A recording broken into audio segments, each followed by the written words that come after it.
परमेश्वर के प्रति खराई से ना चलने के कारण उस परमेश्वर को नहीं जान पा रहे हैं। मैं यह नहीं कह रहा कि आप उस परमेश्वर को नहीं जानते, आप जानते हो, आपको पता होगा, आपके हेड नॉलेज में उसके बारे में आपको बहुत कुछ पता होगा, आपको परमेश्वर के बारे में सब कुछ पता है क्योंकि आपने बाइबल के हर एक वचन को पढ़ लिया है। आपको मैं कहता हूँ आपको याद भी होगी, लेकिन मेरा सवाल है कि आपने परमेश्वर को व्यक्तिगत रूप से जाना है क्या? हालेलुया!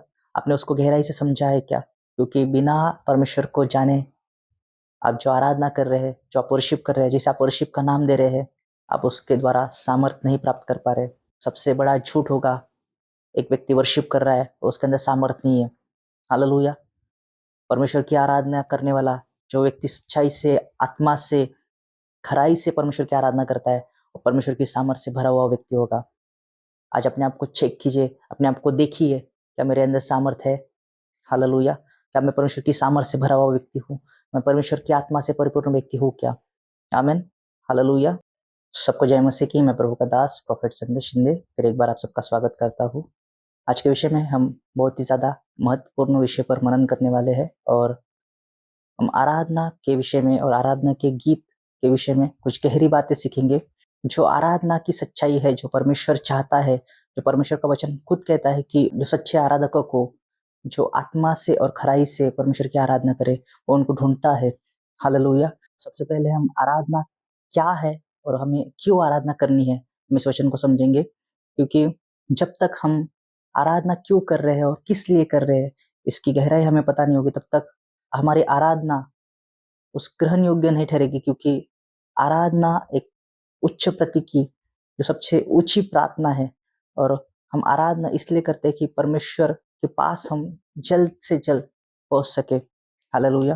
बाइबल कहती है मत्ती उसके 7 अध्याय वचन 7 और 8 में लिखा है कि मांगो तो तुम्हें दिया जाएगा, ढूंढो तो तुम पाओगे, खटखटाओ तो तुम्हारे लिए खोला जाएगा। क्योंकि जो मांगता है उसे मिलेगा, जो ढूंढता है वो पाएगा और जो खटखटाता है उसके लिए वो खोला जाएगा।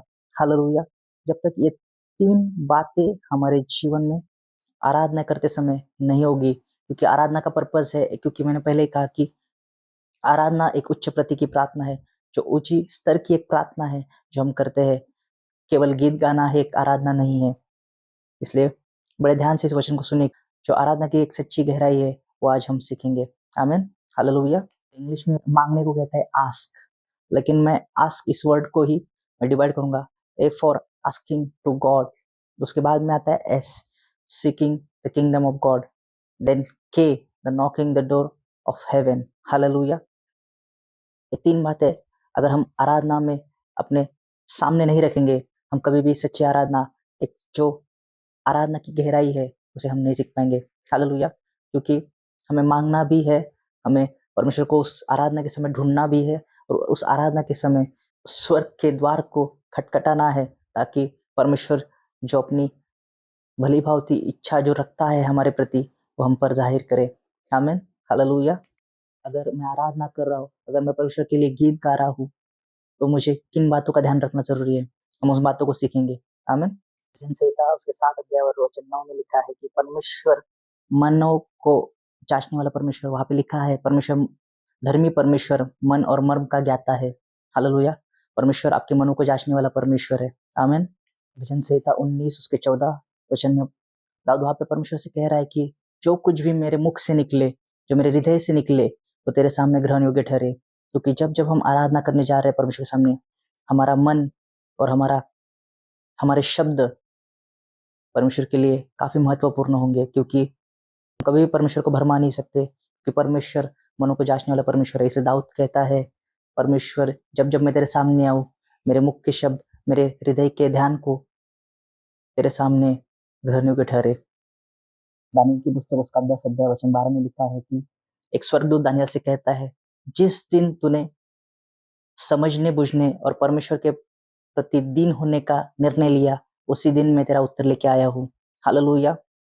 यहाँ पे एक बहुत ही महत्वपूर्ण बात जो हमें सीखनी होगी, जब जब आप आराधना या प्रार्थना करने की अपने मन में ठान लेते हैं, अपने मन में सोच लेते हैं कि मैं इस वक्त जाकर परमेश्वर के सामने बैठूंगा, आराधना करूंगा, प्रार्थना करूंगा, लेकिन मैं आपसे कहना चाहता हूँ, आपने जिस वक्त अपने मन में यह सोचा हुआ है कि मैं इस वक्त ये जाकर ये करूंगा, बाइबल कहती है उससे भी पहले जिस जिस वक्त आपने ये सोच लिया है कि मैं जाके प्रार्थना करूँगा, आराधना करूँगा, उसी वक़्त उस आराधना का, उस प्रार्थना का उत्तर परमेश्वर ने आपके लिए तैयार रखा हुआ होता है। हालेलुया, आमीन। क्योंकि बाइबल कहती है, जो हमने वचन पढ़ा, जो हमने वचन से समझा, कि परमेश्वर मर्म और मन का ज्ञाता परमेश्वर है। वो आपके मनों को जाँचने वाला परमेश्वर है। परमेश्वर जानता है आपका हृदय क्या है, परमेश्वर जानता है आपका मन क्या है। इसलिए कोई व्यक्ति परमेश्वर के सामने किसी भी चीज़ का बढ़ाई नहीं मार सकता या डींगे नहीं हाँक सकता, क्योंकि परमेश्वर अपने हर एक व्यक्ति के मन को परखने वाला परमेश्वर है। आमीन। परमेश्वर की नज़र में एक सच्ची आराधना क्या है और परमेश्वर अपने लोगों से कौन-सी आराधना चाहता है? हालेलुया! जब आपने आँखों को बंद किया है और जब हम कोई गाना गा रहे हैं, वो एक आराधना है। हालेलुया! लेकिन मैं आपसे कहता हूँ, आराधना का मतलब इतना ही नहीं है। आमीन। केवल गाना गाना ही आराधना नहीं है, वो केवल आराधना का एक हिस्सा है। मैं आपको बताना चाहता हूँ कि जब आप परमेश्वर के हुज़ूर में आकर कोई गाना गा रहे हैं, वो भी एक आराधना है। जब परमेश्वर की आप स्तुति कर रहे हैं, वो भी एक आराधना है। जब परमेश्वर के पास बैठकर आप उसकी हज़ूरी में, उसकी पवित्र उपस्थिति में रो रहे हैं, वो भी एक आराधना है। जब आप उसकी उपस्थिति में नाच रहे हैं, गा रहे हैं, वो भी एक आराधना है। मैं कहूँगा जब आप परमेश्वर की उपस्थिति में शांत बैठे हैं, चुपचाप बैठे हैं, वो भी एक आराधना है। हालेलुया! ये सब आराधना के हिस्से हैं और जब इन सब हिस्सों को मिलाकर हम परमेश्वर के सामने आकर खड़े होते हैं, वो एक सच्ची आराधना है। हालेलुया! आमीन। परमेश्वर हमसे कौन-सी आराधना चाहते हैं? हालेलुया! हम एक वचन को पढ़ेंगे। आमीन।